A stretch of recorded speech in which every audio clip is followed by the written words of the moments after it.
So hello guys, नमस्ते टसिदिने सेवारो सबैजनालाई हैन। Welcome back to my Thulung blog.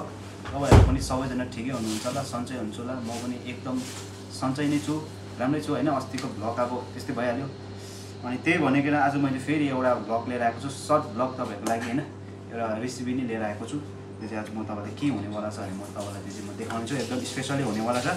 प्रायलाई थाहा पनि होला, तर पनि म तपाईहरुलाई एकखेप चाहिँ मेरो ब्लगमा म तपाईलाई देखाउँछु। आज म बनाउनु चाहिँ मैले के बनाउनु आँटेको छु भने मैले अब आइसक्रिम चाहिँ तपाईहरुले खानु भइ नै राखेको हुन्छ सधैँ हैन। तर अब चाहिँ हामी नयाँ गर्दैछौँ आइसक्रिममा पनि आज हैन। तपाईले तर अब प्रायलाई खाएको कुरा हो। अनि आइसक्रिमलाई चाहिँ आज हामी के गर्छौँ भने आइसक्रिमलाई चाहिँ आज हामी फ्राई गर्छौँ क्या। फ्राई आइसक्रिम चाहिँ हामी बनाउनु आँटेको डेजर्टमा। त्यति भन्दै हैन, तपाईहरुले हेरिदिनुहोस् होला। यदि मन पर्यो भने लाइक, कमेन्ट, शेयर, सब्स्क्राइब पनि गरिदिनुहोस्। त्यस्तै गरी नयाँ नयाँ भिडियोहरू बनाएर लिएर आउने छु। र त्यति भन्दै अब म तपाईहरुलाई अब आइसक्रिममा चाहिँ आज हामीले लिएको छु हैन।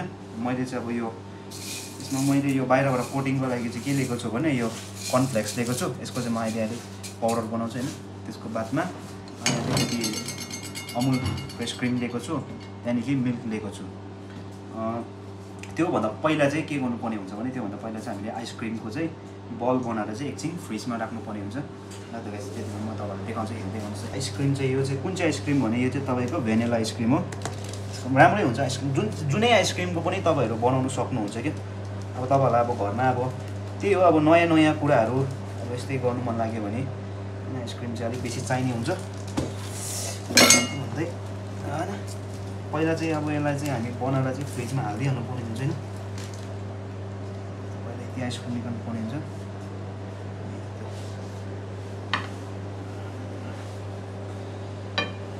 आइसक्रिम चाहिँ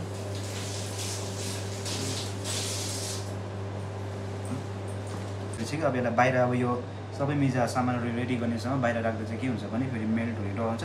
त्यसले गर्दाखेरि चाहिँ अब एकछिन चाहिँ अझै यसलाई एकछिन चाहिँ हामीले फ्रिजमा राख्नुपर्छ, डिप फ्रिजमा राख्नुपर्ने हुन्छ। पहिला राखेर आउँछ। यसको पाउडर बनाउँछु कर्नफ्लेक्सलाई चाहिँ ग्राइन्ड गरेर।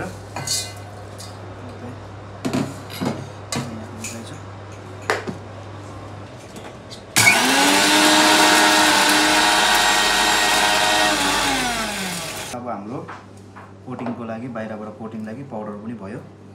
यतिको गर्दा हुन्छ अझै तपाईँले यतिको चाहिँ बनाउँदा हुन्छ होइन।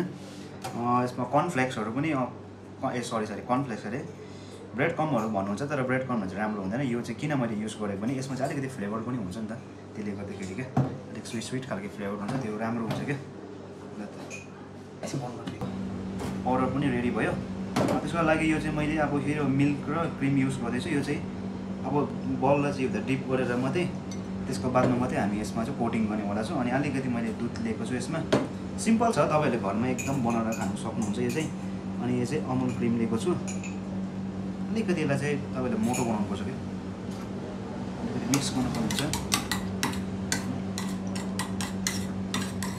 मतलब यो सेम हो। अब चिज बलहरू बनाउँदा तपाईँहरूले यसको फ्लावरहरू युज गरेर चाहिँ उयो बनाउनुहुन्छ, त्यस्तै हो, सेम हो।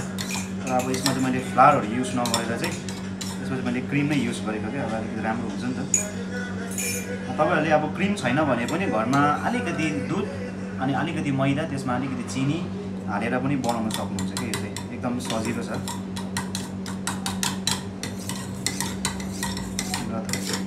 यतिको चाहिँ हुनु पऱ्यो। यो चाहिँ यतिको भयो भने चाहिँ मजाको तपाईँको भइहाल्छ।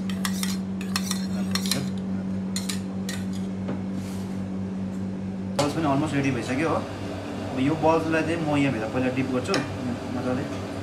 अलिकति यसो गर्नुपर्ने हुन्छ। सेम हो, सजिलो छ, इजी छ, त्यस्तो साह्रो केही छैन। तर बल चाहिँ अलिक टाइट हुनुपर्ने हुन्छ। यसको बादमा चाहिँ यहाँ फ्लावरमा चाहिँ हेर्दै फ्लावरले चाहिँ हुनुपर्ने हुन्छ कि फ्लावर लगाएर चाहिँ त्यो डबल डिप पनि गर्न सक्नुहुन्छ। त्यो डबल डिप गरेर फेरि बाहिरबाट यो फ्लावरले मजाले कोटिङ गरेर हुन्छ।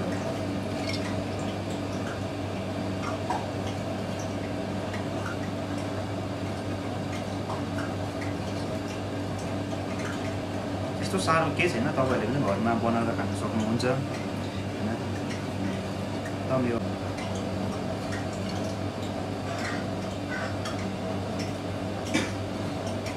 यस्तै चिजहरू तपाईँहरूले होटेल तिर गएर अर्डर गरेर खानु। अब हाम्रो तेल पनि तातिसकेको छ। तेल चाहिँ एकदम भन्दा पनि एकदम हिटमा राख्नुपर्ने हुन्छ। बेसी यसलाई फ्राई गर्नु पर्दैन, एकखेप सट्टै लगाइ निकालिहाल्नुपर्ने हुन्छ। ल त म देखाउँछु त तपाईँलाई। होस् बसिगयो।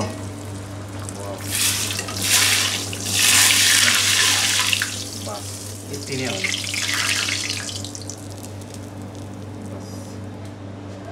बस फ्राई आइसक्रिम चाहिँ रेडी भइसकेको छ हैन।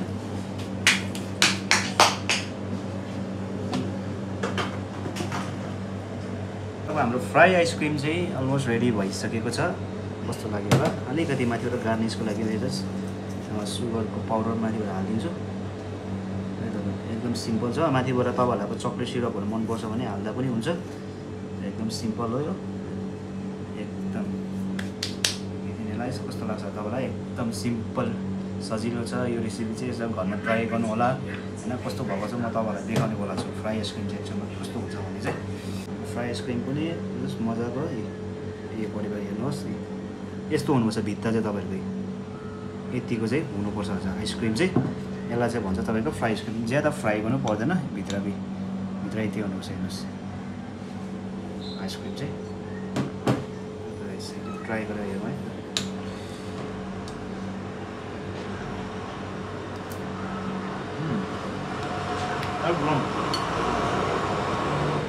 दामी भएको छ। अनि तपाईँहरूलाई पनि अब यो रेसिपी मन पऱ्यो भने तपाईँहरू पनि घरमा एकखेप ट्राई गर्नुहोस्। एकदम सजिलो छ। मैले जे भनेको छु सिम्पल छ।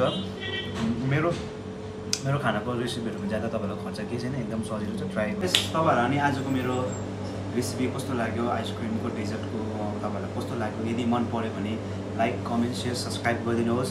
यसै गरी छिटोभन्दा छिटो मेरो पनि 1K बनाइदिनुहोस्। अझै म नयाँ भिडियो लिएर आउने ट्राई गर्दैछु, कोसिस गर्दैछु। नयाँ रेसिपीहरू ल्याउने कोसिस गर्दैछु। अहिले अलिकति टाइम नभएकोले गर्दाखेरि अब नभनेको पनि अब म हप्तामा चाहिँ 2टा या 3टा चाहिँ म लिएर आउनेछु तपाईँलाई यसरी नयाँ भिडियोहरू। त्यही हो, तपाईँहरूले अलिकति सपोर्ट देखाइदिनुहोस्। यदि भन्दै आजको भ्लगलाई म यहाँ एन्ड गर्छु। सानो भ्लग भए पनि हेरिदिनुहोस्। मन पऱ्यो भने लाइक कमेन्ट सेयर सब्सक्राइब चाहिँ गरिदिनुहोस्। Thank you for watching. Bye by.